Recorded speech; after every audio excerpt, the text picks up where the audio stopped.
이르시되 진실로 너희에게 이르노니 너희가 돌이켜 어린아이들과 같이 되지 아니하면 결단코 천국에 들어가지 못하리라. 그러므로 누구든지 이 어린아이와 같이 자기를 낮추는 사람이 천국에서 큰 자니라. 우리의 예배를 기뻐 받으시는 하나님 아버지, 이 시간 주님 앞에 나와 어린이 주일 및 부활절 다섯째 주일 예배로 하나님께 영광과 찬송을 올려드리게 하시니 감사를 드립니다. 어린아이와 같은 순전한 믿음을 원하시는 하나님 앞에 우리의 마음을 온전히 올려드리오니 기뻐 받아 주옵소서. 낮고 겸손한 마음으로 주변을 돌아보게 하시고 부활하신 예수님과 함께 동행하는 삶 살아가게 하옵소서. 연초에 작정한 한 영혼을 향한 주님의 마음을 품게 하셔서 그 영혼들을 위하여 기도하며 돌아보고 복음을 전하는 전도자의 삶 살아가게 하옵소서. 예수님의 이름으로 기원하옵나이다. 아멘.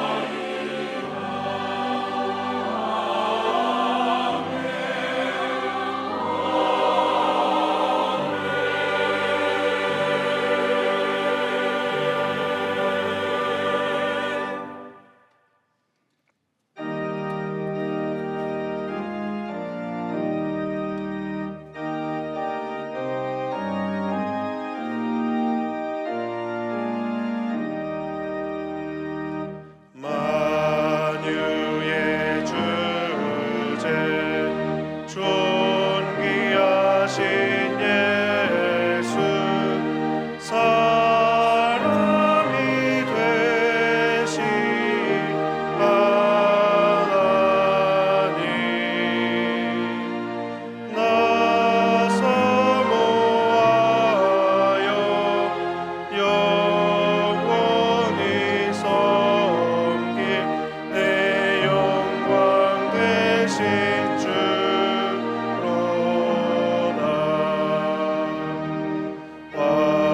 화려한 공상 무성한 저수모 아름다고 묘하다.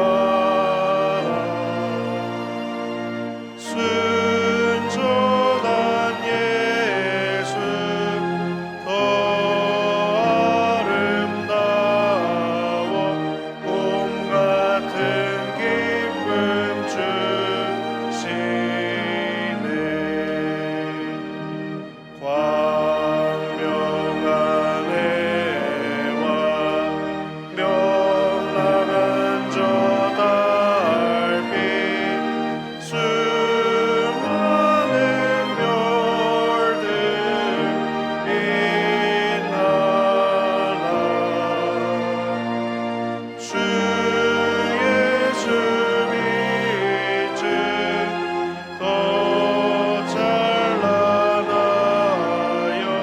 참 비교할 수 없도다.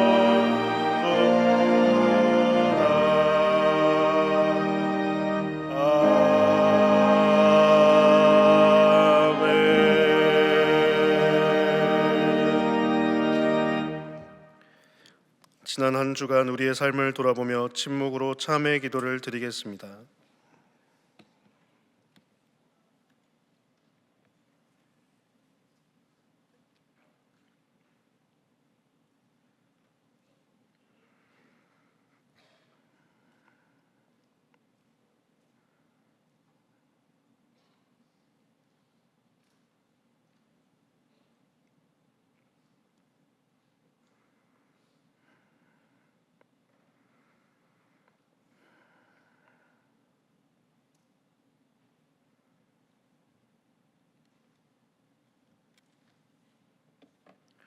하나님께서 주시는 사죄의 말씀입니다. 내가 그들에게 한 마음을 주고 그 속에 새 영을 주며 그 애를 깊은 마음을 제거하고 살처럼 부드러운 마음을 주어 내 윤례를 따르며 내 규례를 지켜 행하게 하리니 그들은 내 백성이 되고 나는 그들의 하나님이 되리라. 아멘.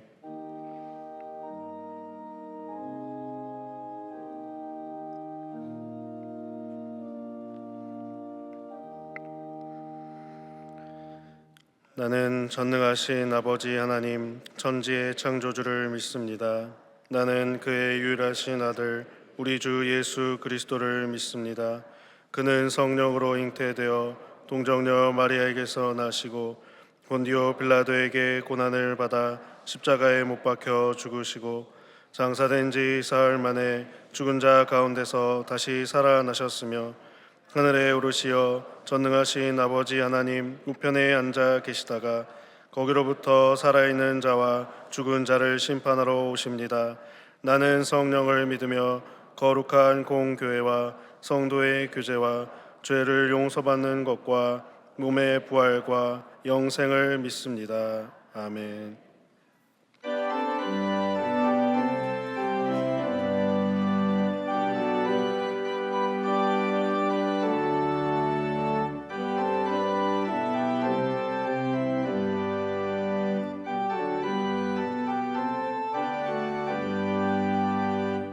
찾는 주님의 사랑과 거룩한 보혈의 공로를 우리 다 찬양을 합시다. 주님을 만나볼 때까지 예수는 우리를 깨끗게 하시는 주시니 그의 피 우리를 눈보다 더 이게 하셨네. 우리를 깨끗게 한 피는 무궁한 생명의 물일세. 생명의 구원을 받은 자 하나님 찬양을 합시다. 예수는 우리를 깨끗게 하시는 주시니 그의 피 우리를 눈보다 더 이게 하셨네. 주님의 거룩한 보혈을 날마다 입으로 간증해 담대히 싸우며 나가세. 천국에 들어갈 때까지 예수는 우리를 깨끗게 하시는 주시니 그의 피 우리를 눈보다 더 이게 하셨네. 십자가 단단히 붙잡고 날마다 이기며 나가세. 머리에 면류관 쓰고서 주 앞에 찬양할 때까지 예수는 우리를 깨끗게 하시는 주시니 그의 피 우리를 눈보다 더 이게 하셨네. 자막을 보시면서 함께 교회 공동 기도를 드리겠습니다. 우리 삶의 주인 되시는 하나님, 동안교회 성도들이 마음에 품은 한 영혼을 주님께 올려드립니다.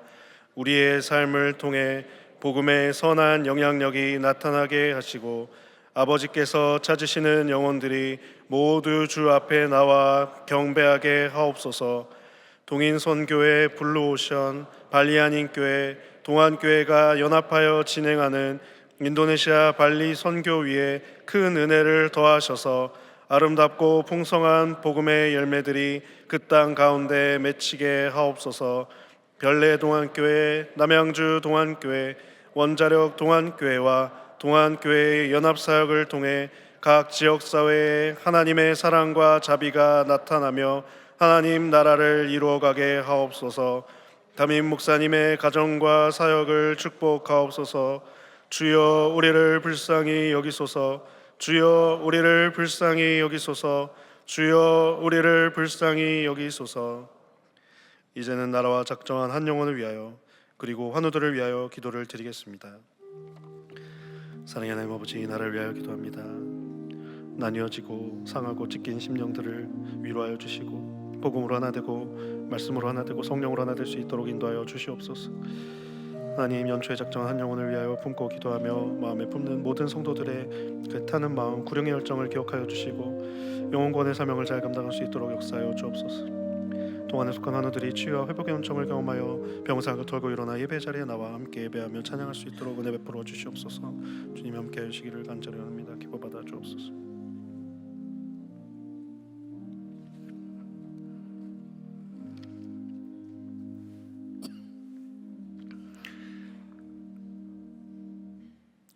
가정의 주인 되시는 사랑의 하나님, 5월의 따스함과 푸르른 자연 속에서 하나님의 창조 질서를 바라보며 지난 한 달도 지켜주시고 인도해 주신 은혜에 감사를 드리며 가정과 공동체를 돌아보며 삶의 소중함을 깨닫고 이 시간 가정의 달을 맞아 감사와 찬양과 경건의 마음을 가지고 예배의 자리로 나가오니 우리의 예배를 기쁘게 받으시고 홀로 영광 받아 주시옵소서. 사랑의 하나님, 저희는 지난 한 주간도 주님 은혜로 살아왔지만 때로는 부족함과 연약함으로 말씀대로 살지 못하고 세상의 유혹 앞에 흔들릴 때마다 하나님의 손길로 잡아주신 그 은혜로 살아갔음을 고백드립니다. 이 시간 드려지는 예배가 형식적인 시간이 되지 않게 하시고 우리의 마음과 중심이 온전히 하나님께 시선을 맞추고 세상의 분주함과 염려와 걱정을 내려놓고 예배에 집중하게 인도하여 주시옵소서. 사랑의 하나님, 동안의 성도들을 기억하여 주시고 드려지는 예배를 통하여 받은 은혜로 온 성도가 가정과 삶의 자리와 세상 속에서 진실한 그리스도인으로 살아가며 말씀에 따라 정직하게 실천하며 순종하는 삶으로 절망의 세상을 회복시켜 나가는 주님의 제자로 살아가길 인도하여 주시옵소서. 어린이 주일을 맞아 영아부, 세삭부, 유아부, 유치부, 햇살부, 열매 1, 2부, 유년부, 초등부, 소년부, 교회의 모든 어린이를 주님의 보좌 앞에 올려드리오니 주님의 날개 아래서 안전하게 지켜주시고 세상의 악한 영향과 유혹으로부터 지켜주셔서 하나님의 말씀으로 양육되고 사랑으로 가득 채워주시어 주님을 믿는 믿음으로 기독교 가치관을 가지고 정직하게 자라나게 인도하여 주시옵소서. 사랑의 하나님, 가정의 달, 교회에 많은 사역들이 있습니다. 유아 세례와 행복 나눔 축제, 발리하는 교회 부흥 집회 및 의료 선교, 청년부 봄 수양회 등 준비하고 진행되는 사역들이 주님의 은혜 안에서 서로를 사랑으로 채워 나가는 귀한 사역이 되게 하시고 위로와 회복과 새 힘을 얻는 성령 충만한 사역이 되도록 성령님 도와주시옵소서. 사랑의 하나님, 지금의 세계 곳곳은 전쟁으로 인한 경제적 어려움을 겪고 있습니다. 혼란과 어려움 속에서도 하나님의 공의와 평화가 그 땅 가운데 임하시어 전쟁이 속히 중단되게 하시고 평화와 사랑으로 그 땅을 고쳐 주시옵소서. 그런 가운데서도 이 나라 이 민족을 기억하시고 지도자들에게 지혜를 주셔서 통합과 화합으로 국민을 위한 정치를 하도록 인도하여 주시옵소서. 자유로이 복음을 접하지 못하는 저 북한 땅에도 복음의 문이 활짝 열려지도록 도와주시옵소서. 사랑의 하나님, 말씀을 전하시는 김영준 님 목사님에게 성령의 능력을 다하여 주시어 전하는 말씀으로 듣는 우리에게도 심령을 새롭게 하여 주시옵소서. 목사님의 영육의 강건을 지켜주시고 가정도 행복이 가득 넘치게 하시어 하나님의 사역을 감당하는 데 부족함이 없도록 주님의 귀한 도구로 사용되도록 인도하여 주시옵소서. 예배를 위하여 여러 가지 모양으로 돕는 손길들을 기억하시고 그들의 섬김을 칭찬하여 주시고 은혜 넘치는 삶이 되기를 축복하여 주시옵소서. 예배를 드리는 모든 성도에게도 하늘의 복 내려 주시옵소서. 모두의 가정의 주인 되시는 예수님 이름으로 기도드립니다. 아멘.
준비하신 예물과 선교원금, 비전원금을 봉헌하겠습니다.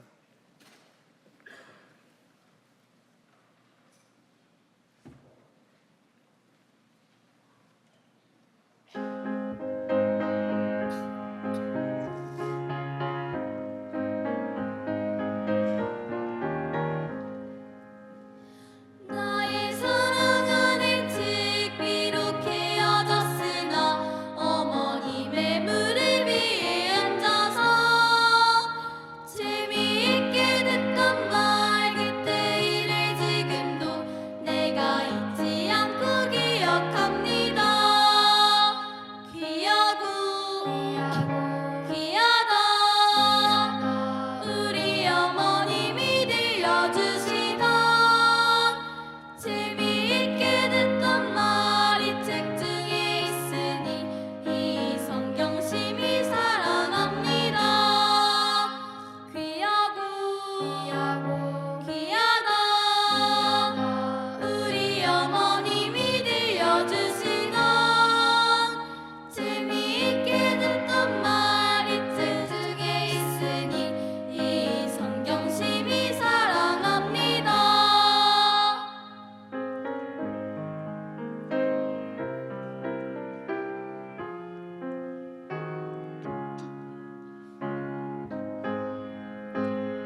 네.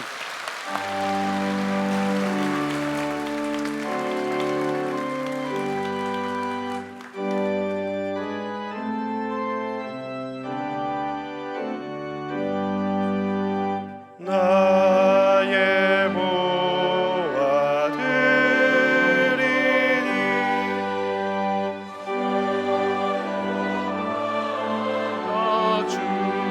주셔서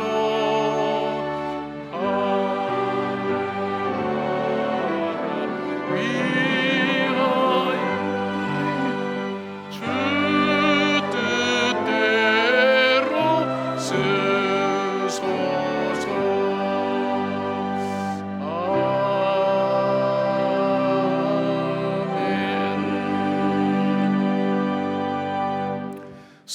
살아계신 하나님, 광야 같은 세상을 살면서 우리의 도움이 주님밖에 없사와 주 앞에 나와 예배드리는 한 사람 한 사람을 이 시간 기억하여 주셔서 임재하시고 살아계신 하나님이 우리와 함께 하심을 믿음으로 더욱더 굳세게 하여 주시며 고난과 시련 속을 뚫고 나가며 믿음으로 살아내는 주의 놀라운 은혜와 용기를 얻는 복된 예배가 되게 하여 주시옵소서.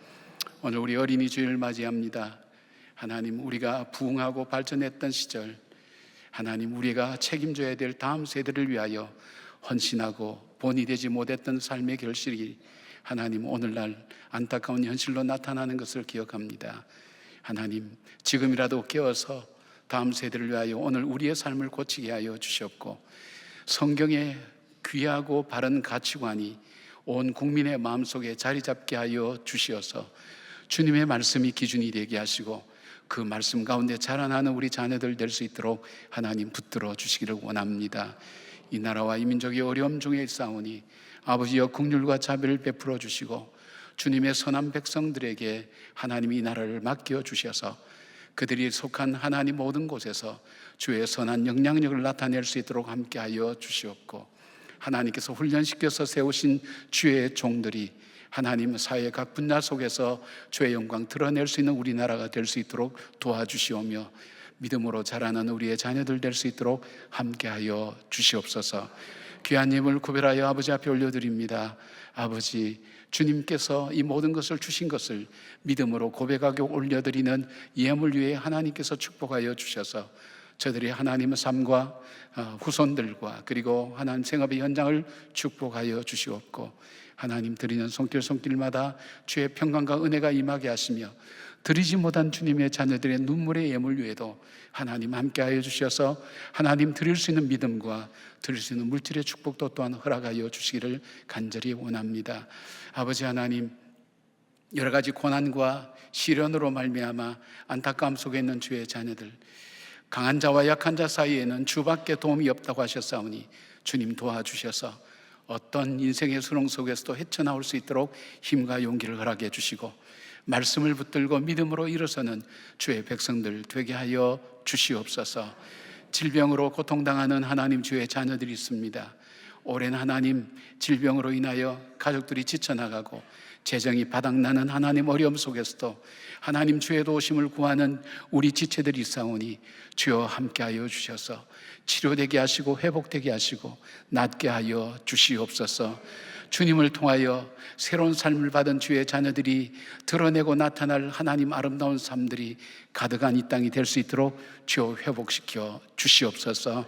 하나님, 일과 여러 가지 어려운 속에서 관계 속에서 어려움 중에 있는 가정들이 있습니다.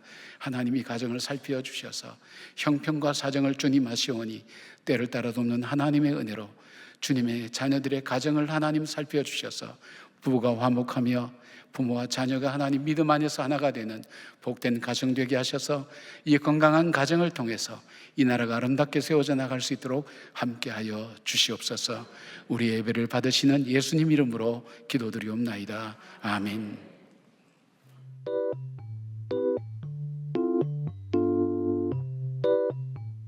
대가족부에 제가 처음 들어갔을 때 신랑이 이제 먼저 저에게 대시를 해서, 저는 원래 비혼주의자여가지고 결혼은 안 할 거야 라고 했었는데 매력에 이렇게 이 사람이랑은 결혼해도 괜찮겠는데? 이렇게 잘 들어주고 이렇게 잘 저를 잘 돌봐줬었거든요. 2년 4개월 정도 교제를 하고 결혼을 하게 되었죠.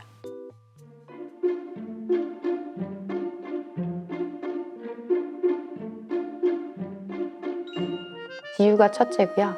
은유 돌 때쯤 이제 셋째가 계획이 없었습니다. 계획이 없었는데 정말 선물처럼 갑자기 저는 열심히 다이어트를 하고 있었는데 갑자기 생겨가지고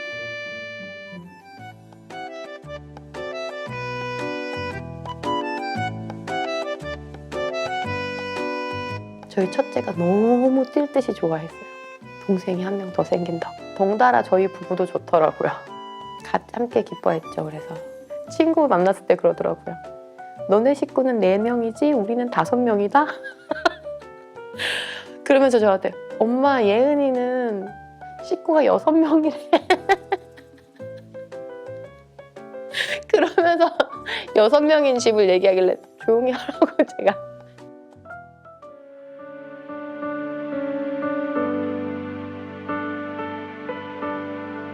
그 임신 기간에 둘째가 계속 아팠어요. 둘째가 열상역년으로 응급실을 2번을 실려가고요. 저희 임산부인데 같이 응급차에 타고 애 끌어안고 그러고 입원도 하고 염색체 이상 이제 고위험군이 나와가지고 양수 검사까지 하고 그다음에 뭐 양수가 새는 일도 있었고요.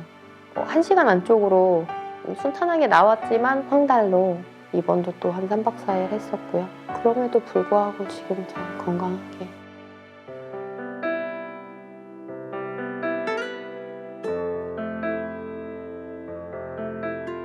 자기는 셋째 동생이 바르고 너그럽게 컸으면 좋겠어.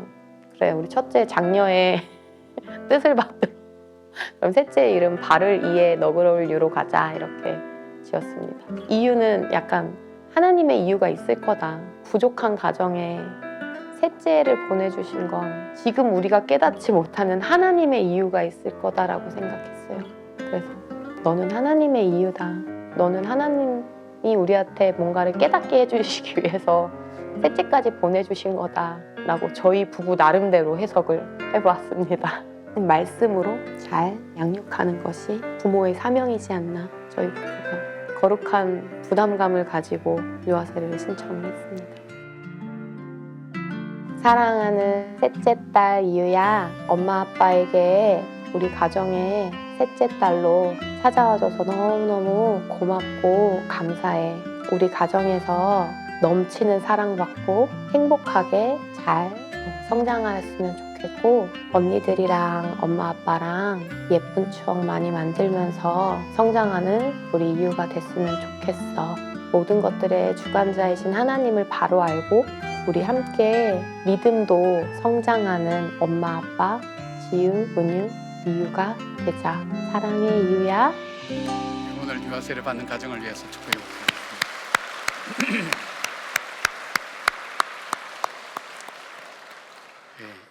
이 가정 같으면 5명까지는 무난할 것 같아요. 3명인데도 전혀 스트레스 받지 않고 잘 기르는 거 보면 정말 참 귀한 것 같아요. 오늘 저녁에 우리가 유아세례를 받는 우리 자녀들이 24명입니다. 우리 가정들이 전부 다 자녀들도 이제 열심히 낳고 믿음의 귀한 후손들이 되기 위해서 훈련도 받고 이제 그렇게 하는데 여러분께서 저녁에 오셔서 오늘 저녁에 할머니, 할아버지, 외할머니, 외할아버지, 고모, 이모, 그 다음에 삼촌, 외삼촌 다 오셔야 돼요. 그래서 함께 축복해 주시고요.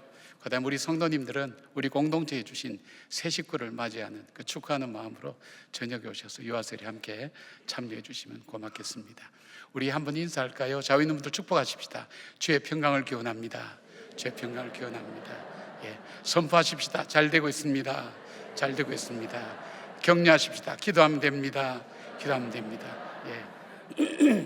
고맙습니다. 우리가 다음 주 말고 그 다음 주일날 우리 새 가족을 초청하는 그런 행복 나눔 축제가 이루어지고 있습니다.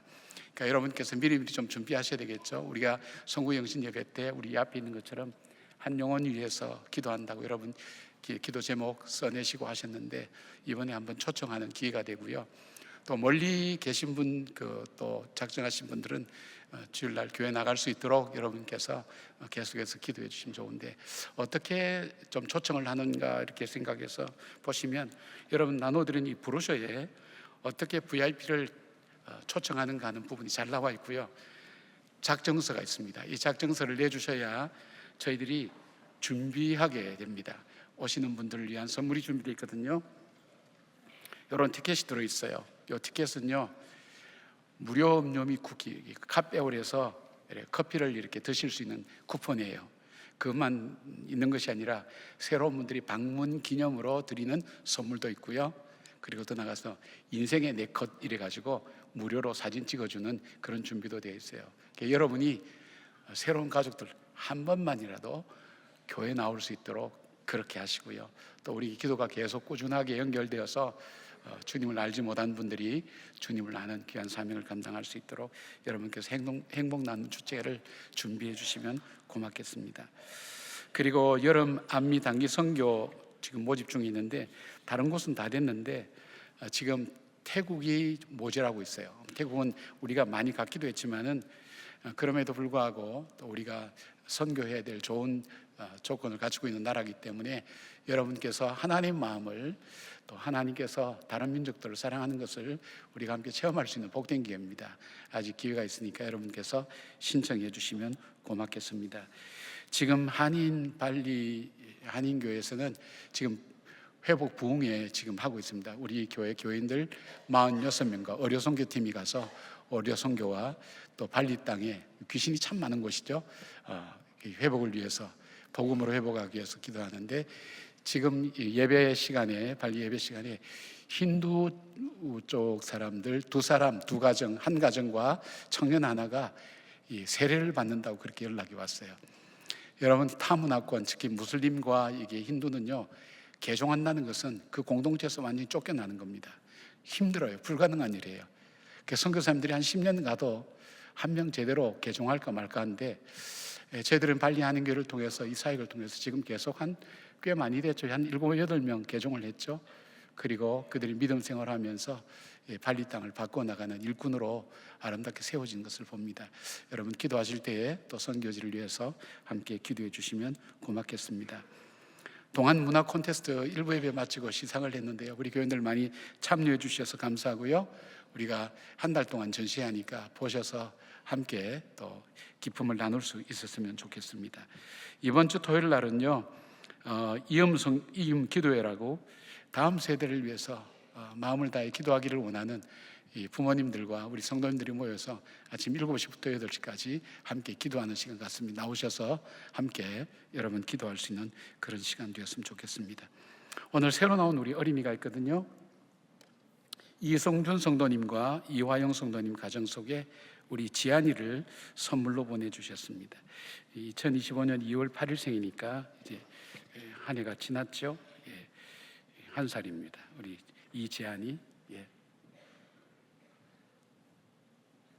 앞을 향해 서시고요. 많이 컸습니다. 우리 축복하는 기도 함께 하겠습니다. 하나님 아버지, 감사합니다. 이성준 성도님과 이화영 성도님 가정에 우리 지안이를 귀한 선물로 보내주셔서 감사를 드립니다. 믿음의 부모님 통해서 이 땅에 왔사오니 이 자녀가 자라는 삶의 과정 여정 동안에 주님께서 함께하여 주셔서 물된 동산처럼 풍성하게 살게 하시고 때를 따라 돕는 하나님의 은혜가 함께하여 주시오며, 저에게 이 땅을 살아갈 필요한 것, 물질적인 축복도 또 관계의 축복도 허락해 주시고 지혜와 총명도 허락해 주실 뿐 아니라 좋은 분들을 만나게 하셔서 좋은 친구들, 또 좋은 하나님 선생님들, 좋은 배우자도 만나게 하시고 좋은 영적 지도자도 만나게 하셔서 하나님, 저의 삶이 하나님 앞에서 복되게 살아갈 수 있도록 도와주시기를 원합니다. 무엇보다도 여호와를 경외하는 것이 모든 지혜의 근본이라 하셨사오니 주님을 경외함으로 복을 받는 귀한 삶을 살게 하시고 이 자녀를 믿음으로 길러내는 귀한 부모님들을 주님께서 축복하여 주셔서 물질의 축복과 하나님 또한 지혜와 총명과 믿음의 축복도 주님께서 함께하여 주시옵소서. 이 자녀를 위하여 기도하는 하나님 가족들을 기억하시고 우리 마을 식구들을 하나님께서 축복해 주시며 하나님, 이 자녀와 같이 태의 열매를 기다리는 우리 모든 가정 위에 주님께서 귀한 자녀들을 축복으로 보내어 주셔서 그 기쁨이 더욱더 커갈 수 있도록 함께하여 주시옵소서. 주신 은혜 감사하고 예수님 이름으로 축복하며 기도드리옵나이다. 아멘.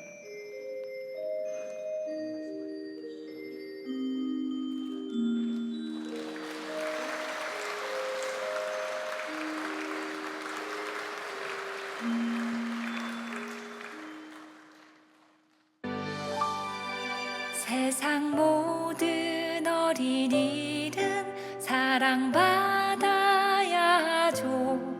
세상 모든 어린이는 하나님 주신 선물. 세상 모든 어린이는 사랑받아야 하죠. 세상 모든 어린이는 소중한 생명이죠. 어린이를 안아주세요. 어린이의 꿈을 지켜주세요. 어린이가 꿈꿀 수 있도록 도와주세요. 어린이를 축복해 주세요.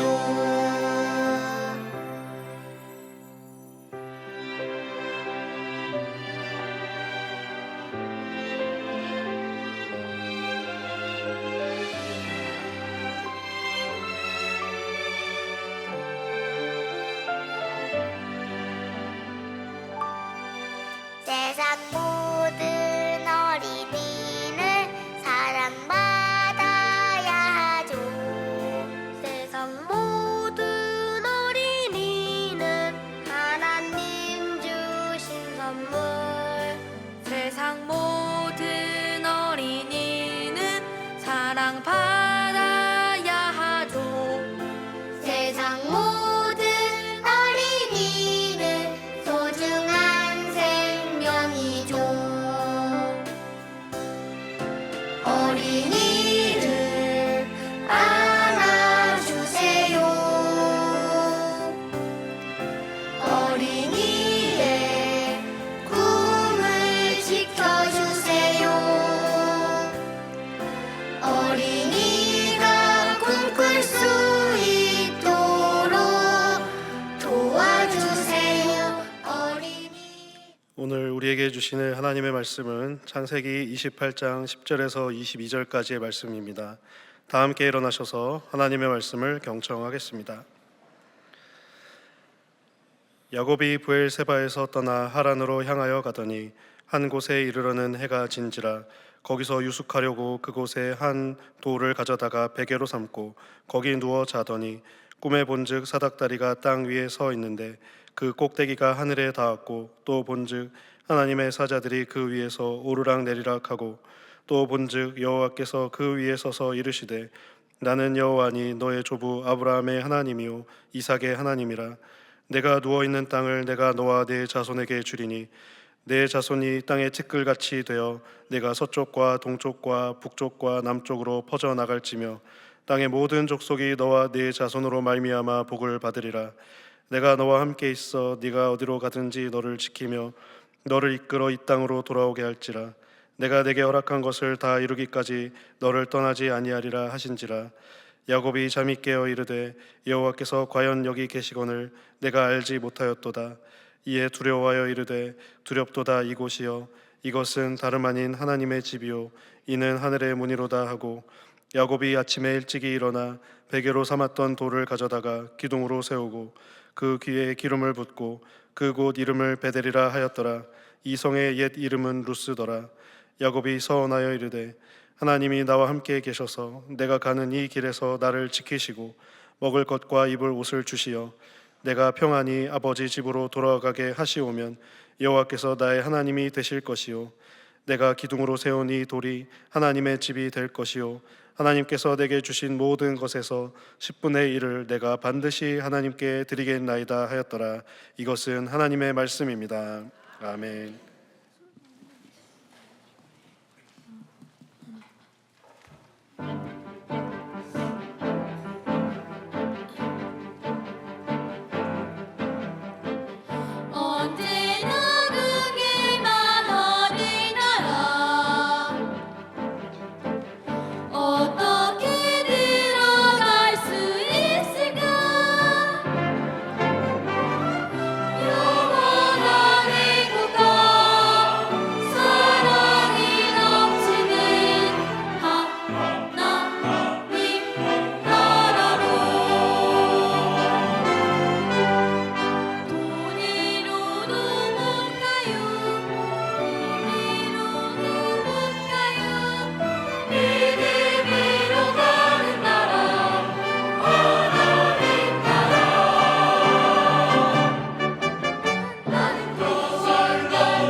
주시기 바랍니다.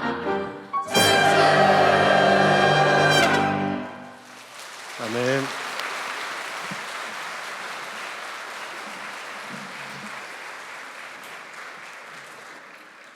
예, 아까 헌금송에서 우리 어린이들을 찾았는데 갑자기 안 보여가지고 제가 당황했거든요. 좀 이렇게 격려도 하고 또 축복도 하고 싶은데 우리 내 어린이 너무 찬양 잘했고요. 감사하고요. 또 우리 성가대도 같이 우리 어린이들과 함께 찬양해서 참 좋았습니다. 여러분이 굉장히 평균 연령이 젊어지는 느낌을 받았습니다. 고맙습니다. 감사합니다. 우리 인생이라는 게 참 쉽지 않더라고요. 우리가 살아가는 삶, 또 우리 목사님들이 신방하고 신방 보고서를 이렇게 보면 참 어려운 상황 속에서 살아가는 우리 성도님들이 적지 않더라고요. 인생살이가 쉬운 것만은 아니다 하는 생각을 많이 하게 됩니다. 그래서 인생을 광야라고 그렇게 많이 이야기하죠. 요즘 제가 보는 유튜브가 있는데 세밭이라고 하는 유튜브를 좀 즐겨봅니다.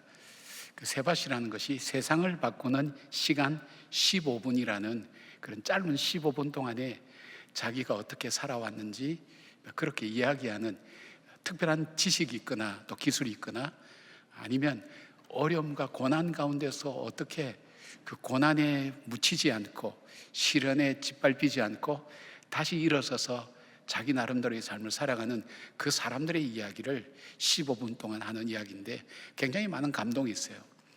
근데 그 이야기를 들으면서 우리가 살면서 다 같이 어려움을 겪잖아요. 어려움 겪을 때 주저앉는 사람도 있고요, 포기하는 사람도 있는데 여기 나온 사람들은 어려움을 극복하며 이겨내더라고요. 근데 저분들이 이겨낼 때 무엇을 붙들고 어떤 사람들이 이겨내는가를 살펴봤더니 한 3가지 이유가 있어요. 첫째 볼 수 있는 것은 삶의 의미예요. 삶의 의미. 내가 비록 고난과 시련과 어려움이 있지만 그럼에도 불구하고 오늘도 내가 살아가는 삶의 의미를 깨닫는 사람은 죽지 않아요. 주저앉지 않아요. 이런 어떤 삶의 의미를 이야기하면서 상담요법이 발달된 게 로고테라피라는 게 있잖아요. 사람이 의미를 찾으면 다시 회복된다는 거예요. 그 다음에 또 하나 어떤 사람들이 일어나는가 봤더니 소망이 있는 사람이 일어나더라고요. 아무것도 가진 것도 없어요. 상황이 변한 것도 없어요. 그리고 환경이 좋은 것도 아니에요. 그런데 그 마음속에 소망을 가지니까 다시 일어나서 그 어려움은 여전한데도 불구하고 그 어려움을 뚫고 쉽게 말하면 이 걸림돌들을 디딤돌로 삼고 이겨내어서 걸어가는 그런 사람들이 있더라고요. 그리고 또 하나가 있다면 사람들 속에 자기 삶의 목표를 찾은 사람. 우리가 그렇잖아요. 목표를 가지고 우리는 살아갑니다. 살아가는데 목표가 이루어진 어느 날 허무하고 허망해서 힘들어하는 사람들도 많이 봤거든요.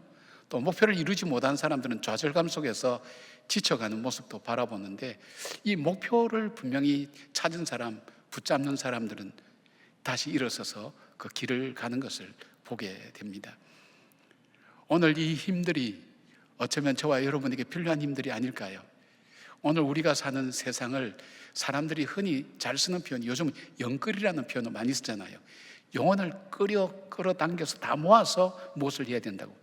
그만큼 고달프고 지치고 힘든 인생길을 걸어가고 있다는 거예요. 노력한다고 다 되는 것도 아니고요, 또 우리가 애쓴다고 되는 것도 아니고, 그런 어려운 상황 속에서 무엇을 해야 될지 어디로 가야 될지 알지 못하는 것이 우리 인생이라면 오늘 야곱이라는 사람을 여러분이 잘 살펴보시면 참 좋을 것 같습니다. 여기에 본문에 나오는 야곱이라는 사람은요, 딴 거 없었어요. 내가 복 받고 살고 싶다는 그 마음 하나밖에 없었던 사람이에요. 그러다 보니까 원치 아니하게 자기 형의 장자권을 빼앗게 되는 거예요. 그러니까 자기 형 에서가 화가 나서 이 야곱을 죽이겠다고 하니까 그 부모님들이 야곱을 바로 이 리브가 그 어머니의 그 친정 쪽으로 피신을 시키는데 그 거리가 얼만큼 되는가 하면 부엘세바에서 하란이라는 곳까지 직선거리로 한 800km 되고, 걸어간다면 한 1000km 정도 되는 길고 먼 그런 어떤 여행길을 떠나고 있는 것을 보게 됩니다. 여기 보니까 지도도 나침반도 없는 세상에서 방향만 대충 보고 가고 있는데 야곱이 자기 고향 브엘세바에서 떠나서 90 내지 100km쯤 갔는 지점에 광야가 하나 나타났습니다. 바로 그곳에 계실 때 본문은 한 곳이라고 표현하고 있는데 그곳에 루스라는 그런 지명이에요. 이 광야 안에 있는 그런 이 마을이라고 그렇게 볼 수 있죠. 사람이 하루에 빨리 달려갈 수 있는 거리가 20km에서 30km 사이라 그러거든요. 근데 지금 이 야곱의 나이가 77이니까 얼마나 정신없이 달리는지 알 수가 없을 거예요. 왜냐하면 자기 형 에서의 칼을 피해서 도망가야 되니까 고달픈 거예요. 이 야곱의 상황을 보여주는 단어가 크게 한 두 가지 나옵니다. 하나는 광야에 해가 졌다. 광야를 들어갔는데 해가 졌다. 이 팔레스타인 지방에는요, 이 광야의 그 기후가 낮에는 섭씨 50도까지 올라가고 밤에는 영하로 떨어집니다. 그러니까 여행자들, 이 나그네들에게는 굉장히 고통스러운 기후예요. 바로 그 모습은 오늘 그가 어떤 상황 속에 처해서 이 걸음을 걸어가는지를 잘 보여주는 표현이에요. 그리고 또 하나 나오는데 그것은 뭐냐면 이 야곱의 내면을 보여주는 돌베개를 베고 잤다는 그 표현이에요. 여러분, 옛날에 그렇잖아요. 우리 어른들이 돌멩이를 베고 자지 말라고, 돌멩이 눕지 마라 그러죠. 왜요? 화사가 온다고. 별로 그 좋지를 않잖아요. 그런데 그가 뭐 아무것도 가진 것이 없었는지 돌멩이를 베고 잠을 들었는데 얼마나 힘들었던지 그냥 골아 떨어졌던 것 같아요. 근데 이 돌베개가 단순한 돌베개가 아니에요. 도망자의 초조함이 있는 돌베개예요. 그리고 자기 앞으로는 미래는 어떻게 될까 하는 두려움으로 가득 찬 그런 돌베개도 해요. 그리고 뭡니까? 삶이 어떻게 어느 방향으로 가야 될지 방향도 알지 못하고 걸어가야 되는 그런 모든 것이 압축된 표현이 바로 이 돌베개를 베고 잤다는 그런 표현이에요. 미래에 대한 불안, 쫓기는 자의 초조함, 그리고 자기의 삶이 어떻게 될까 하는 불안, 이런 부분을 안고 자는 야곱의 모습을 봅니다. 어쩌면 우리의 모습을 보는 것과 마찬가지 아닐까요? 오늘 이 내용만 보면 야곱에게는 내일이 있을까 하는 생각이 우리 마음속에 찾아와요. 그러나 한 장을 넘어가면 야곱은 그 광야길을 묵묵히 서서 일어나서 걸어가면서 결국은 하나님의 믿음의 조상이라는 반열에 오르는 그 삶의 길을 걸어가는 것을 보게 됩니다. 야곱이 다시 일어나서 걸어갈 수 있었던 힘, 그것은 어쩌면 오늘 저와 여러분이 우리 인생을 살아갈 때 필요한 힘이 아닐까요? 야곱이 다시 일어서서 그 광야 같은 인생에서 다시 걸어갈 수 있었던 그 힘은 뭘까요? 바로 그 힘을 우리가 받아야 되고 알아야 되고 깨달아야 되는 그 힘이라고 생각합니다. 자, 야곱이 가지고 있었던, 다시 일어설 수 있었던 그 힘, 첫 번째는 야곱을 찾아오신 하나님의 은혜가 있었다는 사실입니다. 야곱이 누운 곳은요, 아무도 없는 광야입니다. 이곳에서 야곱을 찾아올 사람은 아무도 없어요. 온다면 야곱을 죽이기 위해서 찾아오는 에서가 칼을 들고 찾아오는 것밖에 없어요. 그리고 또 온다 그러면 들짐승이 올 거예요. 광야의 들짐승이 얼마나 무서워요. 그 다음에 독을 가진 해충들이 아마 몰려올 거예요. 그 외에는 야곱을 찾아올 사람은 이 세상에 아무도 없었어요. 그리고 이 광야에서 그가 기대할 수 있는 것은 사랑하는 어머니 품도 소용이 없었고요, 그가 가진 지식도 소용도 없고요, 돈도 지혜도 아무런 소용도 없는 것이 바로 이 광야입니다. 광야에서의 목표는 하나밖에 없습니다. 생존입니다. 생존. 이진희 목사님이 전 광야를 읽다라는 책에 보니까 이렇게 표현하고 있어요. 광야를 지날 때에는 황금이 아니라 생수를 달라고 기도해야 한다. 케이크가 아니라 만나를 달라고 기도해야 된다. 곡간을 채워달라고 기도하는 것이 아니라 일용할 양식을 달라고 기도해야 된다. 그렇게 말합니다. 광야는 누구의 도움도 받을 수 없습니다. 철저히 혼자서 살아야 하고 생존해야 하는 것입니다. 그런데 아무도 없는 그 광야에, 그것도 한밤중에 야곱을 찾아오신 분이 있었습니다. 바로 하나님이셨습니다. 12절에서 13절 보니까 꿈에 본즉 사닥다리가 땅 위에 서 있는데 그 꼭대기가 하늘에 닿았고, 또 본즉 하나님의 사자들이 그 위에 오르락 내리락하고, 또 본즉 여호와께서 그 위에 서서 이르시되 나는 여호와니 너의 조부 아브라함의 하나님 이삭의 하나님이라. 내가 누워있는 땅을 내가 너와 내 자손에게 주리니. 그렇게 말씀하고 있습니다. 하나님이 야곱을 찾아오신 겁니다. 여러분, 단순히 하나님이 야곱을 찾아오셨다 이렇게 생각하면 우리 마음속에 뭐가 와닿는 게 별로 없을 거예요. 근데 여러분, 야곱이 어떤 사람입니까? 윤리적이고 도덕적이고 그리고 장래가 촉망되는 그런 사람입니까? 아닙니다. 아버지와 형을 속이고 사기극을 벌려서 장자의 명물을 빼앗는 정말 별로 질이 안 좋은 사람입니다. 그리고 이곳이 어디입니까? 아무도 올 수 없는 광야입니다. 아무도 찾아올 수 없는 광야에 찾아야 될 가치가 없는 바로 야곱을 하나님이 찾아오셨다는 것입니다. 왜 야곱을 찾았죠? 성경은 이렇게 말씀합니다. 말라기 1장 2절 3절이 이렇게 말씀합니다. 나 여호와가 말하노라. 내가 너희를 사랑하였노라. 내가 야곱은 사랑하고 에서는 미워하였으니. 그렇게 말씀합니다. 야곱을 선택하셨다는 것입니다. 뭐 에서를 미워했다 그런 뜻이 아닙니다. 야곱을 선택했다는 것을 강조하고 있습니다. 야곱을 찾아오신 하나님, 그 하나님은 어떤 하나님일까요? 오늘 우리의 삶에도 찾아오시는 분이라는 것입니다. 야곱처럼 찾아갈 가치가 없는 죄인을 찾으시는 분입니다. 왜 찾아오시는지 모릅니다. 이것을 하나님의 절대 주권이라고 그렇게 신학적으로는 이야기를 합니다. 하나님의 절대 주권. 하나님이 인간이 되셔서 우리 가운데 오시고 가치 없고 보잘것없는 우리를 위해서 죄의 대가를 십자가에서 대신 지불하시고 우리를 구원해 주시는 것입니다. 하나님의 이 절대 주권 앞에서 우리는 은혜라는 표현밖에는 할 수가 없습니다. 여러분 그렇잖아요. 하나님이 은폐하죠. 아주 은폐합니다. 공정하지 않아요. 세상에 우리보다 더 선한 사람 많고 잘난 사람 많고 굉장한 사람 많은데 왜 나를 찾아오셨을까요? 불공평해요. 근데 하나님께서 내가 너를 지명하여 불렀다고 그렇게 말씀하는 거예요. 저와 여러분이 오늘 이 자리에 있는 것은 하나님이 지명하여 불렀어요. 여러분을 부르실 때 하나님이 어떤 사건으로 어떤 일로 여러분이 하나님께 마음을 열고 나오셨는지 모르지만은 하나님이 지명하여 불러서 하나님의 자녀 삼으셨어요. 어떤 날을? 여러분 중에 아마 하나님이 나를 찾아오시기 위해서, 나를 구원하시기 위해서 자기 아들 독생자를 죽이면서까지, 십자가에 죽이면서까지 나는 구원받을 가치가 있는 사람이라고 스스로 생각하는 분들은 빨리 병원에 가보세요. 없을 거예요. 내가 나를 봐도 시원찮은데 왜 나를 주님께서 내 인생 속에 찾아오셔서 광야 같은 내 삶을 살아가는 나에게 찾아오셔서 나를 구원해 주셨을까?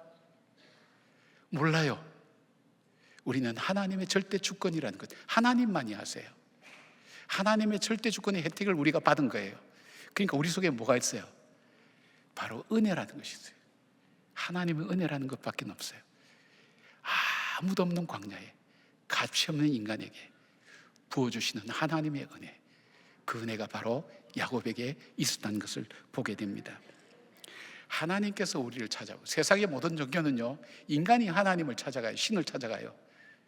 그러나 결코 신을 만날 수가 없어요. 유한한 인간이 무한한 하나님을 만날 수가 없어요.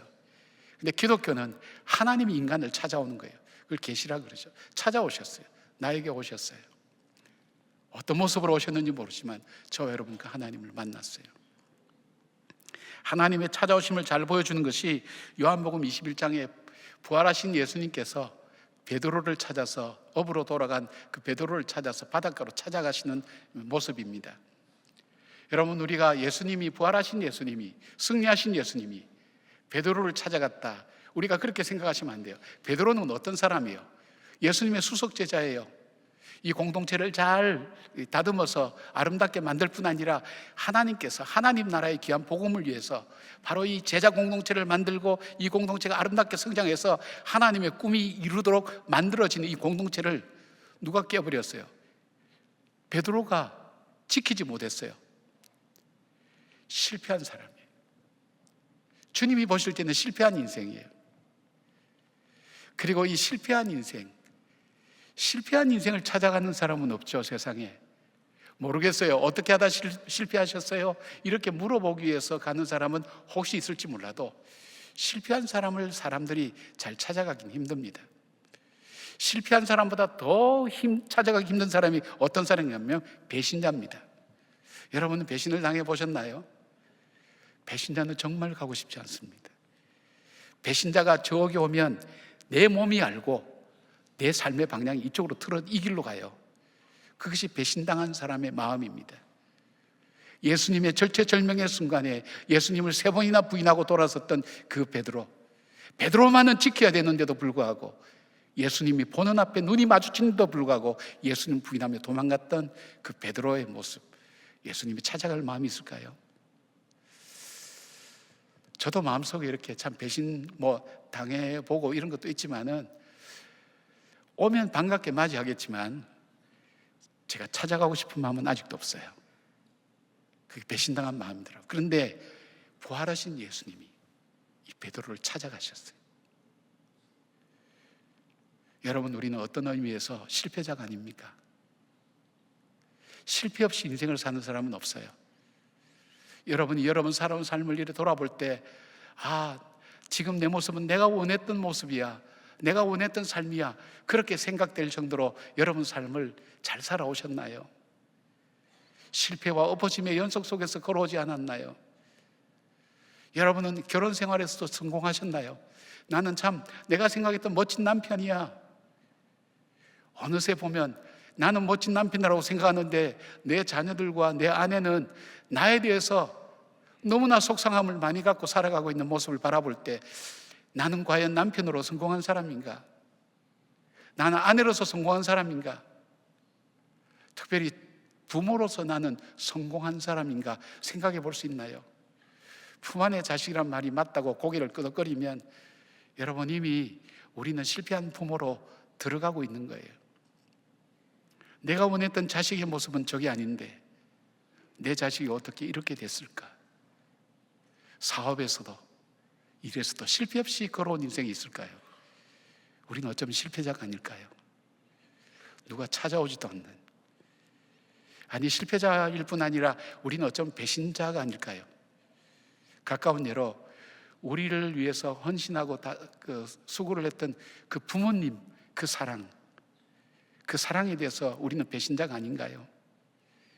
특별히 유산을 두고 싸우고 다투는 그 가정을 바라볼 때, 또 부모님이 불편할 때 서로 안 모시겠다고 이리 떠밀고 저리 떠밀는 그 자녀들의 모습 속에서 어쩌면 그 부모의 사랑을 배신하는 그런 삶의 모습은 아닌가요?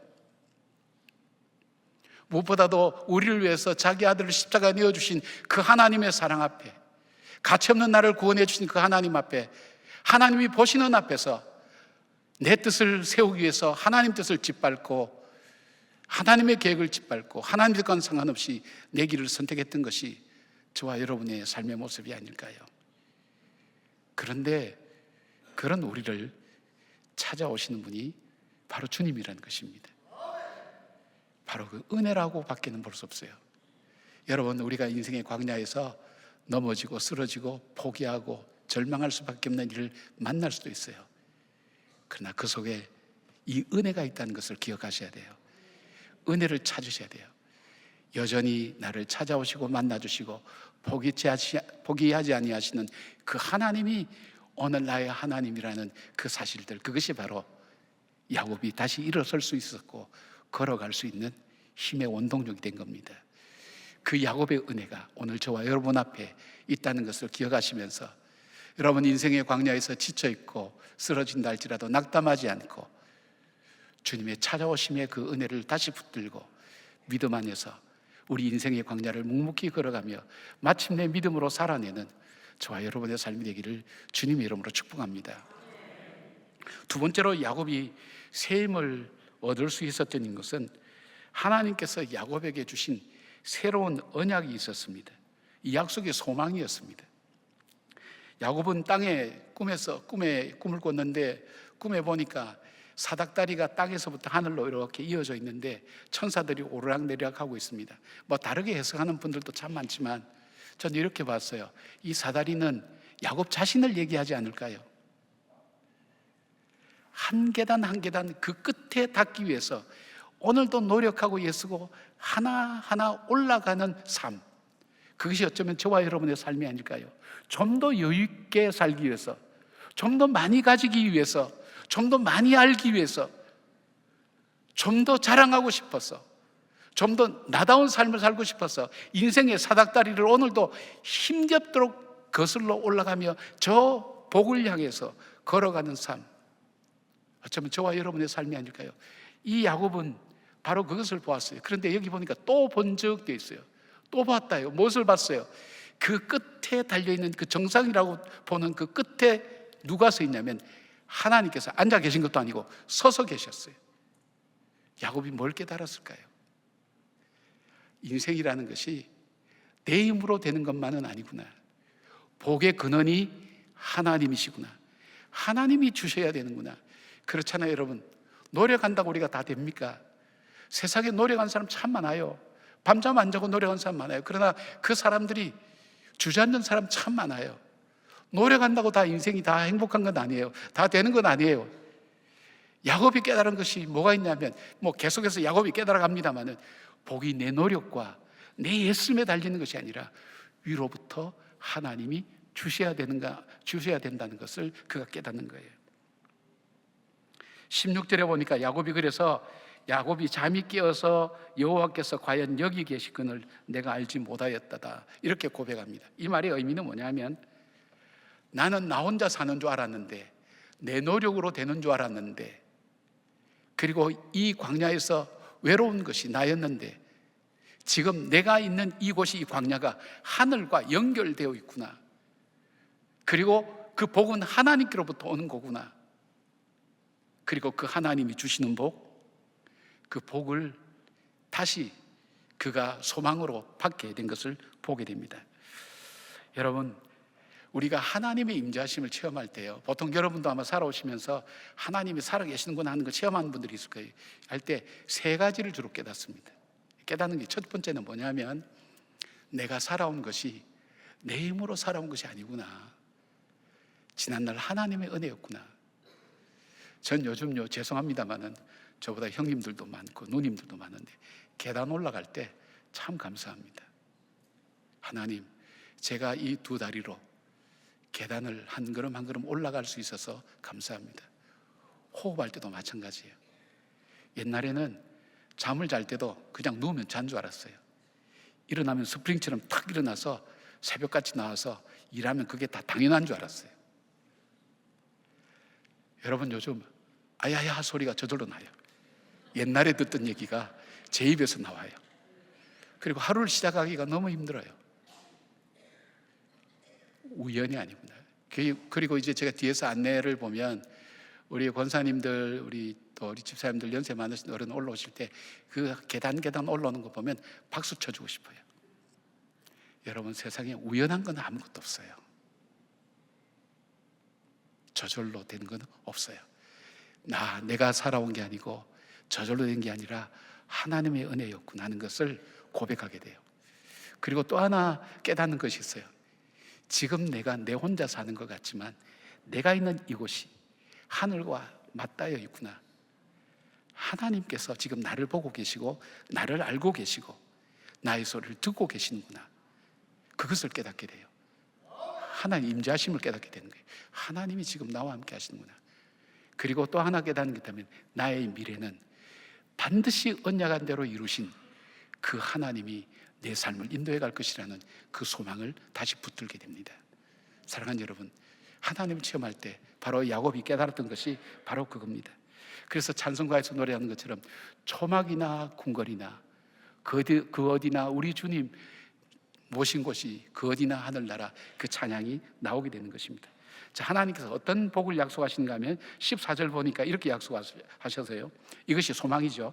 내 자손이 땅이 티끌같이 되어 내가 서쪽과 동쪽과 남쪽으로 퍼져갈지며 땅의 모든 족속이 너와 내 자손으로 말미암아 복을 받으리라. 야곱은 지금 혼자예요. 혼자인데 많은 자손을 주겠다고. 야곱은 지금 재산이 없어요. 땅도 없어요. 그런데 이 땅을 너에게 주겠다고 약속해요. 그리고 이 약속을 어떻게 이루어갈 것인가 하는 것을 15절에 이렇게 말씀하세요. 내가 너와 함께 있어 내가 어디로 가든지 너를 지키며 너를 이끌어 이 땅으로 돌아오게 할지라. 내가 내게 허락한 것을 다 이루기까지 너를 떠나지 아니하리라 하신지라. 여러분, 광야를 걷는 나그네의 입장에서 가장 큰 소망은요, 누군가가 나와 함께 한다는 것, 동행하는 분이 있다는 것, 그것이 큰 희망이 되는 거예요. 그런데 하물며 하나님께서 뭐라고 약속하시는가 하면, 전능하신 하나님, 엘샤다이 전능하신 하나님이, 그리고 복의 근원 되시는 그 하나님이 나와 함께하며 동행하시겠다는 거예요. 이것만큼 큰 소망이 있을까요? 여러분, 인생의 광야를 걷는 여러분들에게 오늘도 주님께서 동일하게 약속하는 것이 있어요.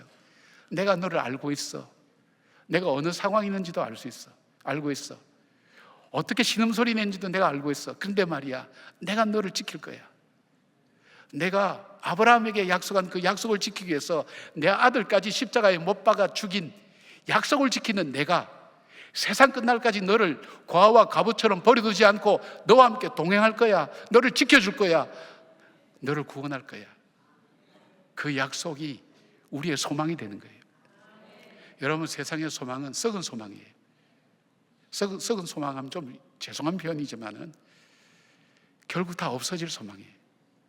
그래서 바울은 우리에게 산 소망 되신 주님, 우리의 새 소망 되신 영원히 변치 않는 광야에서도 붙들고 그것을 이겨나갈 수 있는 그 소망을 주시겠다고 약속을 하게 되는 것입니다. 하나님이 동행하시겠다는 것을 가장 우리가 극단적으로 잘 보여주는 분이 누군가 하면 여호수아입니다. 여호수아는 어떤 사람입니까? 모세가 끝까지 갔으면 좋은데 40년간 이스라엘 백성 인도하다가 갑자기 눈앞에 가나안 땅을 앞두고 하나님 데려가신 거예요. 그리고 후계자가 여호수아가 된 거예요. 근데 여호수아 보면 여호수아가요, 장막 안에서 나오질 못했어요. 두려워서, 무서워서 못 나왔어요. 왜요? 성경에는 구체적으로 얘기 나오고 있지 않지만 우리가 말씀을 통해서 유추해 볼 수 있는 것은, 첫째는 이 여호수아는 자기와 모세를 비교했기 때문이에요. 모세는 로얄 패밀리예요. 애굽에서 왕이 되는 훈련을 받은 사람이에요. 그리고 능력이 있었던 사람이에요. 하나님이 친구처럼 됐던 사람이에요. 그 능력 있는 사람과 자기는 비교가 되지 않는데, 그 능력 있는 모세와 자기가 바로 이 모세가 했던 일을 자기가 이어서 한다는 것이 자기 능력으로는 감당이 안 되는 거예요. 그리고 여러분, 그 다음에 자기와 함께한 그 백성들이 40년간 모세에게 보여준 모습을 단 두 단어로 요약한다면 불평과 원망이에요.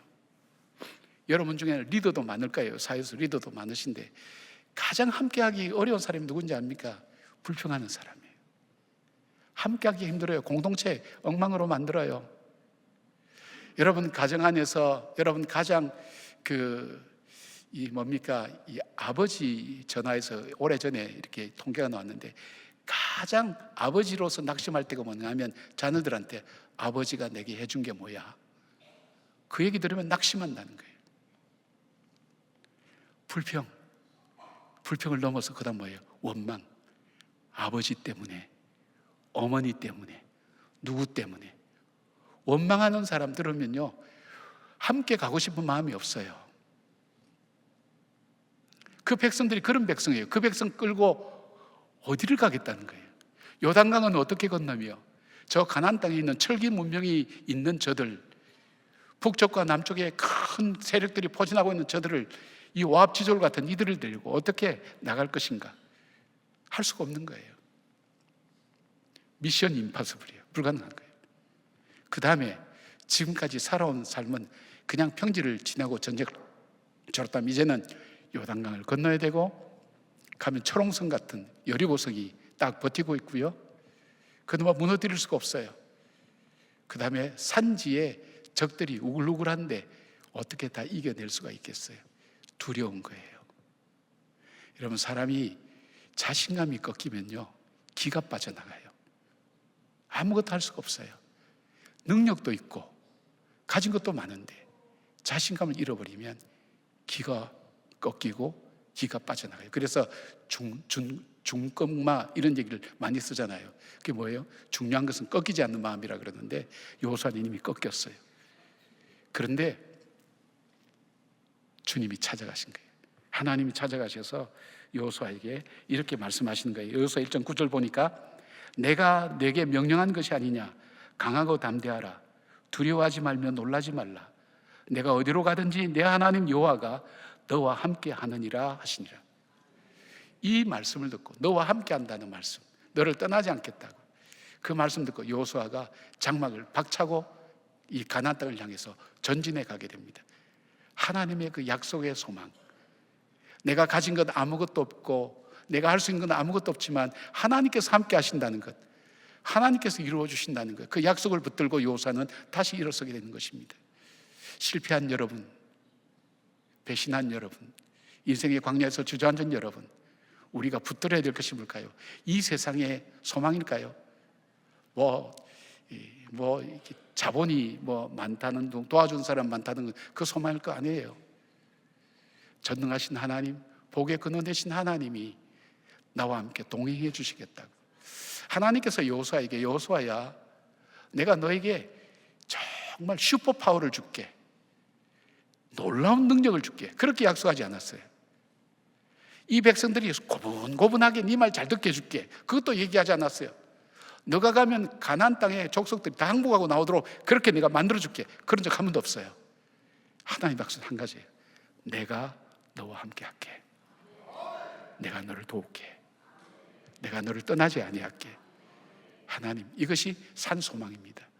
이 소망 붙들 때 여호수아가 일어난 것처럼 야곱도 하나님께서 주신 이 약속, 내가 너와 함께 하겠다, 그때에 야곱이 일어나게 되었습니다. 사랑하는 여러분, 광야는요, 은혜로만 갈 수 있는 곳이 광야입니다. 그 은혜 중에 은혜가 우리 주님이 동행하신다는 것. 여러분 인생이 비록 광야길에서 지치고 힘들고 내일을 알 수 없는 상황 속에서도 우리의 소망은 이 땅에 있는 것이 아니라 그 전능하신 하나님, 복의 근원 되신 하나님이 나와 함께 하신다는 그 약속을 믿음으로 받아들이고 다시 붙들고 일어서서 여러분 인생 광야를 꼭 통과해 나가는 귀한 여러분 되기를 주님의 이름으로 축복합니다. 세 번째로 야곱이 새 힘을 얻을 수 있었던 것은 야곱에게 새로운 목표가 생겼어요. 그 목표가 뭡니까? 하나님, 나는 이제 하나님의 언약 백성으로 살겠습니다. 그 목표예요. 전에 내가 세상의 복을 향해서 걸어갔지만, 그러나 이제는 나는 이제 하나님의 언약의 백성으로 사는 것이 내 인생의 목표입니다. 목표를 다시 찾았어요. 야곱은 하나님의 복의 언약 앞에 서원으로 응답합니다. 여러분, 맹세보다도 더 강한 의미가 서원인데, 이 말을 히브리어로 이렇게 그대로 번역하면 20절에 야곱이 서원하여, 이 말을 원래대로 번역하면 그리고 야곱은 서약을 서원하였다라고 번역합니다. 근데 이 표현은 최상급입니다. 내가 최선을 다해서, 내가 있는 힘을 다해서 이 약속을 분명히 지키겠습니다는 그 약속을 하나님께 하게 됩니다. 근데 여기 읽다 보면 조금 이해가 안 되는 부분이 있어요. 20절, 21절 보면 야곱이 소원을 할 때 아주 재밌는 얘기를 하는데, 꼭 만약에 하나님께서 이렇게 해주시면 라는 그런 문장이 나와요. 이렇게 히브리어를 번역할 때 그렇게 번역했어요. 그 번역하는 이유 중에 하나가 뭐냐 하면, 임이라고 하는 단어가 있어요. 임이라고 하는 단어. 이 단어의 뜻은, 히브리어 이 뜻은 조건절, if, 만약에, 이런 뜻으로 해석할 수 있어요. 그것을 한국어 성경과 영어 성경은 if라고 그렇게 했어요. 그러나 이 im의 용법이 또 다른 용법이 있어요. 조건 불변사로 많이 쓰이는 것이 아니라 소망의 불변사로 쓰이는 경우도 있습니다. 어떤 경우냐? 하나님께서 그렇게 해주실 것을 내가 믿기 때문에 내가 이렇게 살겠습니다. 그 소망이 바로 여기 있는 거예요. 여러분, 야곱이 하나님 앞에 서원한 내용이 뭐죠? 자기 목적이 설정된 거. 이제는 하나님이 기뻐하시는 삶 살겠는데, 그 삶이 뭐냐? 세 가지로 나눠지죠. 첫째는 나의 하나님이 되실 것이요, 그 언약입니다. 자기는 앞으로 살 때 그 하나님이 나의 언약, 나의 하나님이라는 거예요. 여러분, 고대 지방에서 이 신의 개념은 지역의 신을 주로 의미했어요. 요즘도 이 축사 사역, 귀신을 내어 쫓을 때 귀신이 자기 영역이 있어요. 그 영역을 떠나지 않는 것, 그런 어떤 귀신의 특성이 있어요. 그래서 성경에 보면 골짜기의 신, 평지의 신, 그렇게 나누어서 하잖아요. 마찬가지로 귀신이 그런 개념이 있기 때문에 야곱은 아브라함의 하나님, 이삭의 하나님은 들었는데 내가 그 아브라함의 하나님은 돌아가셨고 이삭의 하나님은 그 아버지를 떠났기 때문에 나는 혼자라고 생각했는데 그 하나님이 지금 이 광야에서 나의 하나님이 되시겠다는 거예요. 나의 하나님으로 내가 믿고 살겠습니다 하는 그 언약의 표시가 나타나는 게 뭐냐면 예배예요. 예배는 뭐죠? 예배는 하나님은 나의 하나님입니다. 그 고백이 드려지는 것이 예배예요. 여러분, 우리가 영적으로 하나님을 만나게 되면 예배가 절실해져요. 예배가 단순히 드리는 모여서 목사님 설교 듣고 찬송하고 헌금하고 이것이 예배가 아니에요. 바로 이 예배를 통해서 하나님을 만나고 그 하나님을 통해서 내 삶을 다시금 조명해 보며 하나님 뜻 앞에 나를 다시 재조정하는 시간. 그래서 예배는 뭐가 있어야 돼요? 제사는요, 재물이 있어야 돼요. 재물은 죽어야 돼요. 바울은 그러잖아요. 우리 보고 산재물이라 그러잖아요. 살아있지만 재물이 되라는 거예요. 이 재물의 특징은 뭐예요? 내가 계획하고 내가 옳다고 주장하는 것, 내가 맞다고 생각하는 것, 내가 옳다고 여기는 이 모든 것을 다 내려놔요. 죽어야 돼요. 어떻게 해요? 예수 그리스도로 말미암아 하나님의 영이 내 안에 들어와서 바로 하나님의 뜻이 나를 통해서 살아나고 하나님의 길을 가겠다는 것, 그리고 하나님 나는 피조물입니다, 하나님은 창조주입니다 하는 것을 확인하는 자리가 바로 예배의 자리예요. 예배가 달라져야 돼요. 예배 임하는 자세가 달라져요. 쉽게 생각하지 않아요. 그것이 나의 하나님이 되겠다고 그 언약을 하는 거예요. 이게 믿음의 조상들이 하는 언약이에요. 믿음의 조상, 믿음의 아키타입, 원형. 그 원형이 뭐예요? 우리의 믿음의 원형은 하나님이 나의 하나님 되십니다 하는 것을 우리도 동일하게 고백해야 된다는 거예요. 두 번째는 뭐라고 얘기하는가 하면 기둥으로 세운 이돌이 하나님의 전이 될 것입니다. 그렇게 서약합니다. 돌베개는 자기 자신을 의미하죠. 돌베개는 자기 자신을 의미하는 거예요. 근데 그 돌베개 위에 기둥을 세우고, 돌베개로 기둥을 세우고 기름을 부었어요. 구별했다는 뜻이죠. 그리고 바로 이곳이 성전의 기둥이 되게 하며 이곳이 성전이 되게 하겠습니다. 그 말은 뭡니까? 하나님, 내가 주의 성전으로 살겠습니다, 그런 뜻이에요. 여기 보니까 고린도전서 3장 16절 보니까 너희는 너희가 하나님의 성전인 것과 하나님의 성령이 너희 안에 계시는 것을 알지 못하느냐. 고린도후서 6장 16절, 우리는 살아계신 하나님의 성전이라고 말합니다. 이 교회가 성전입니까? 이 교회는 예배당입니다. 예배드리는 장소입니다. 우리 자신이 성전이에요. 하나님은 이렇게 말씀하세요. 우리가 예수 그리스도를 내 안에 질그릇 속에 보물을 담았다 그랬어요. 우리 속에 예수 그리스도가 우리 안에 있어요. 그러니까 이 야곱의 고백은 뭘 거예요? 내가 주님 모시고 살겠습니다. 주님과 동일하며 살겠습니다. 내가 주님의 전이 되겠습니다. 아주 어떤 분들이 재밌는 얘기 하는데요. 너무 제가 이제 조금 약간 여러분이 정신적으로 좀 쉬어야 될 것 같아서 잠깐만 말씀드릴게요. 요즘 문신하는 사람들이 많거든요. 우리 젊은이들 중에 특히 많아요. 문신 많이 해요. 보면 문신이 하나의 그 트렌드처럼 그래 돼 있어서. 근데 문신에 대해서 어떤 목사님 이런 표현을 써요.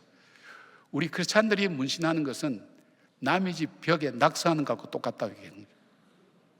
내 몸이 내 거 아닌데 하나님의 몸인데 내 안에 막 낙서하는 거예요. 그리고 하나님의 몸인데 코를 굴뚝으로 삼아요. 무슨 의미인지 알죠?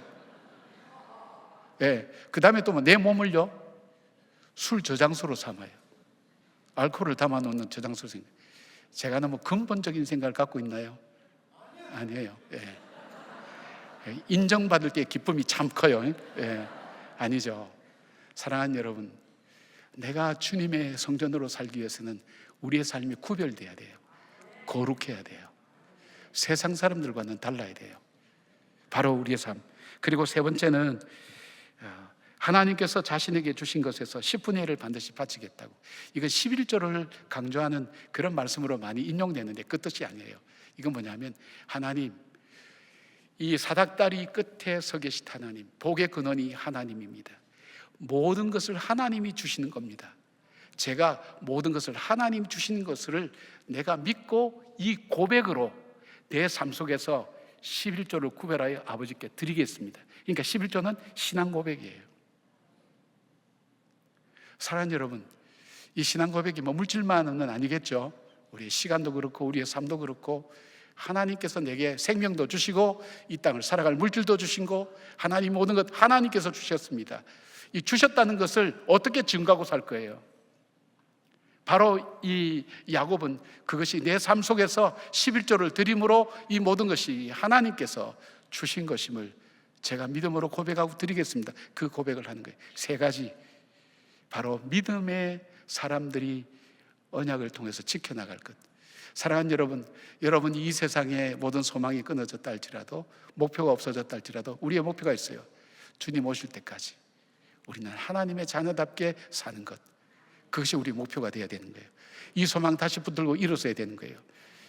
광야에서도 어디에서도 이 소망 붙들고 다시 일어나는 여러분 되어야 될 겁니다. 사랑하는 여러분, 잘 살고 싶어서 열심히 산 것밖에 없는데 왜 나는 이렇게 빚더미에 올라앉았을까?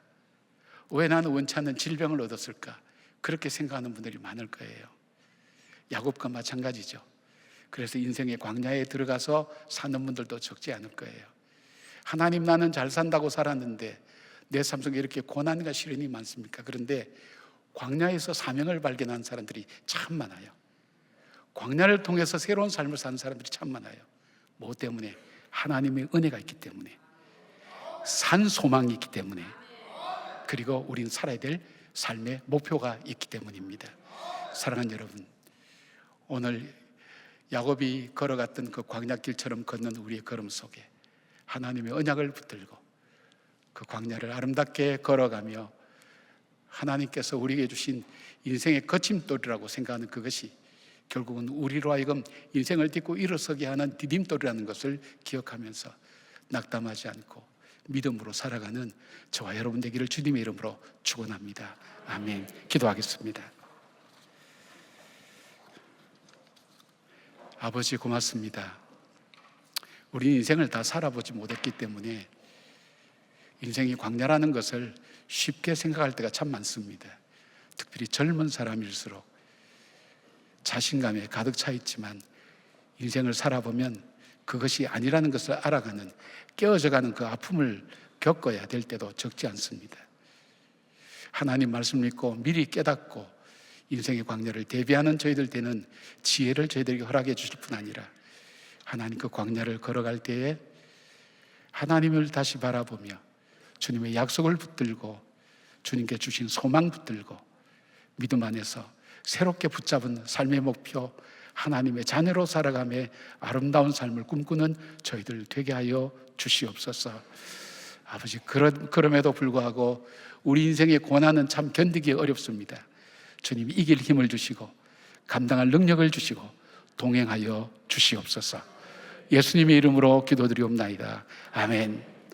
다 같이 일어나셔서 우리 고백의 찬양 함께 올려드리겠습니다.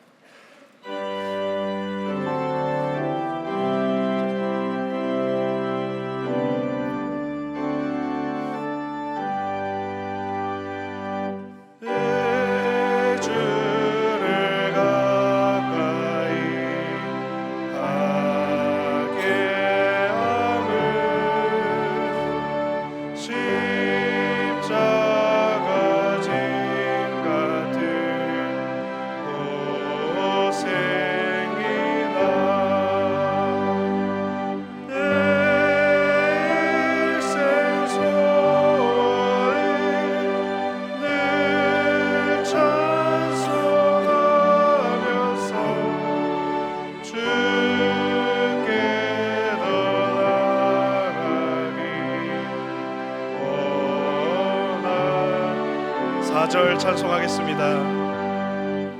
야곱이 잠깨어 일어나는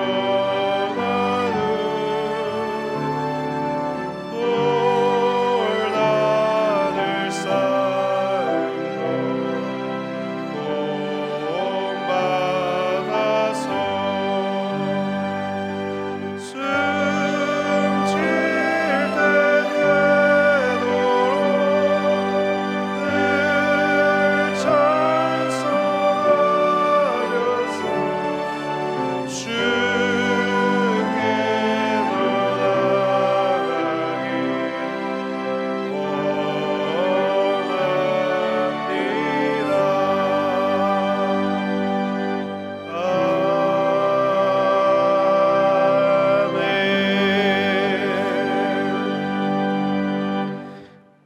6절 이단의 말씀을 함께 선포하시겠습니다.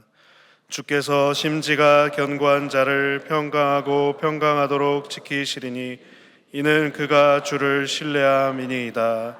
아멘.